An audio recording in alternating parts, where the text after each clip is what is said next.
ಅರಣ್ಯದೊಳಗೆ ಕರಡಿಗಳಿಗೆ ಸ್ವಚ್ಛಂದ ವಾತಾವರಣವನ್ನು ಕಲ್ಪಿಸಲಾಗಿದ್ದು, ಕರಡಿಗಳ ಹೊಸ ಮನೆಗೆ ಶಾಸ್ತ್ರಬದ್ಧವಾಗಿ ಗೃಹ ಪ್ರವೇಶ ಮಾಡಲಾಗಿದೆ. ಅಧಿಕಾರಿಗಳು ವಿಶಾಲ ಪ್ರದೇಶಕ್ಕೆ ಕರಡಿಗಳನ್ನು ಬಿಡುಗಡೆ ಮಾಡಿದ್ದಾರೆ. ದೇಶದಲ್ಲೇ ಹಿರಿಯ ಕರಡಿ ಖ್ಯಾತಿಯ ರಾಣಿಗೆ ಹಾಗೂ ಅದರ ಒಡನಾಡಿಗಳಿಗೆ ಹೊಸ ಜಾಗ ನಿರ್ಮಿಸಲಾಗಿದ್ದು, 5 ಕರಡಿಗಳಿಗೆ ಶಾಸ್ತ್ರೋಕ್ತವಾಗಿ ಪೂಜೆ ಸಲ್ಲಿಸಲಾಗಿದೆ. ರಾಷ್ಟ್ರೀಯ ಮೃಗಾಲಯ ಪ್ರಾಧಿಕಾರದ ಆಶಯಗಳಂತೆ ಮೃಗಾಲಯಗಳ ಸುಧಾರಣೆ ನಡೆಯುತ್ತಿದೆ. ಬೇರೆಲ್ಲ ಮೃಗಾಲಯದಂತೆ ಶಿವಮೊಗ್ಗ ಮೃಗಾಲಯದಲ್ಲೂ ಬದಲಾವಣೆಗಳಾಗುತ್ತಿವೆ.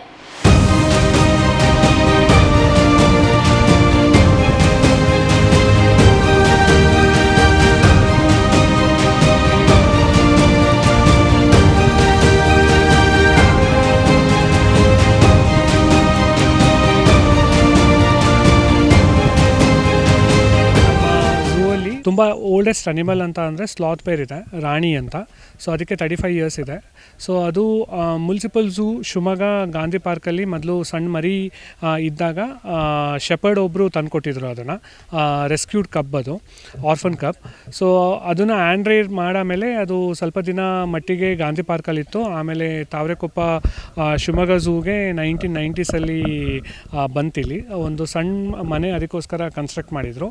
ಸೊ ಅದು ಆಲ್ಮೋಸ್ಟ್ ಒಂದು 144 ಸ್ಕ್ವೇರ್ ಮೀಟರ್ ಅಷ್ಟು ಒಂದು ಹಳೆ ಕಾಲದಲ್ಲಿ ಏನು ಅನಿಮಲ್ಸ್ ಎಲ್ಲ ಏನು ಕೇಜಲ್ಲಿ ಇರ್ತಾಯಿದ್ರು ಆ ರೀತಿ ಅದಕ್ಕೊಂದು ಎನ್ಕ್ಲೋಜರ್ನ ಕನ್ಸ್ಟ್ರಕ್ಟ್ ಮಾಡಿ ಜನರಿಗೆ ವೀಕ್ಷಣೆಗೆ ಅಂತ ತಾವರೆಕೊಪ್ಪ ಝೂ ಅಲ್ಲಿ ಇತ್ತದು.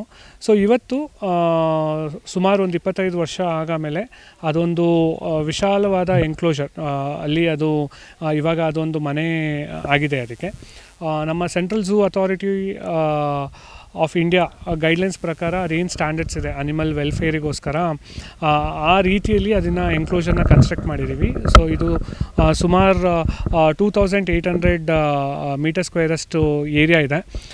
ಈ ಏರಿಯಾದಲ್ಲಿ ಅದಕ್ಕೆ ಬೇಕಾಗುವ ನೇಚರ್ ಅಂದರೆ ಗಿಡ ಮರಗಳು ಇರ್ಬೋದು, ಕಲ್ಲು ಬಂಡೆಗಳು ಇರ್ಬೋದು, ಮತ್ತು ಅದು ಎನ್ರಿಚ್ಮೆಂಟ್ ಆ್ಯಕ್ಟಿವಿಟೀಸ್ ಅಂದರೆ ಅದನ್ನ ನ್ಯಾಚುರಲ್ ಬಿಹೇವಿಯರ್ನ ಜನರಿಗೆ ತೋರ್ಸೋಕ್ಕೋಸ್ಕರ, ಮತ್ತು ಅದೊಂದು ವೆಲ್ಫೇರ್ ಫ್ಯಾಕ್ಟರ್ ಮತ್ತು ಹೆಲ್ತ್ ಚೆನ್ನಾಗಿರೋಕ್ಕೋಸ್ಕರ ಏನು ಎನ್ರಿಚ್ಮೆಂಟ್ ಬೇಕಾಗುತ್ತೆ ಎನ್ಕ್ಲೋಜರ್ ಒಳಗಡೆ, ಅದೆಲ್ಲ ಇಲ್ಲಿ ಶಿವಮೊಗ್ಗ ಝೂ ಅಲ್ಲಿ ಮಾಡಿದ್ದೀವಿ.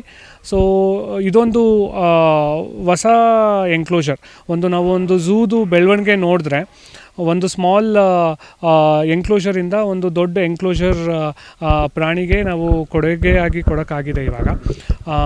ಹಾಗೆ ರಾಣಿ ಜೊತೆ ಇನ್ನೂ 3 ಕರಡಿ, ರ್ಯಾಂಬೋ, ಗಜೇಂದ್ರ ಮತ್ತು ಗಾಯತ್ರಿ ಅಂತ ಈ ಎನ್ಕ್ಲೋಜರಲ್ಲಿ ಇವಾಗ ಅದು ಹೊಸ ಮನೆಯಲ್ಲಿ ಸ್ಟೇ ಮಾಡುತ್ತೆ, ಪ್ರವೇಶ ಮಾಡಿದೆ ಅದು. ಅದೇ ರೀತಿಯಲ್ಲಿ ನೀವು ಶಿವಮೊಗ್ಗ ಝೂ ಅಂತ ಅಂದರೆ ಅದೊಂದು ಇನ್ನೊಂದು ಇಂಪಾರ್ಟೆಂಟ್ ಅಂಗ ಅಂತ ಅಂದರೆ ಒಂದು ಸಫಾರಿ ಇಲ್ಲಿ ಒಂದು ನೂತನ ಶೈಲಿಯಲ್ಲಿ ನಿರ್ಮಾಣ ಆಗಿದೆ. ಸೊ ದಟ್ ಜನರಿಗೆ ಒಂದು ಜಂಗಲಲ್ಲಿ ಹೋಗುವ ಹಾಗೂ ಪ್ರಾಣಿ ವೀಕ್ಷಣೆ ಮಾಡುವ ಏನು ದೃಶ್ಯ ಇರುತ್ತೆ, ಸೊ ಅದು ಕಾಡಲ್ಲೇ ಹೋಗ್ಬಿಟ್ಟು ಪ್ರಾಣಿ ನೋಡ್ದಂಗೆ ಅವರಿಗೆ ಫೀಲ್ ಆಗುತ್ತೆ.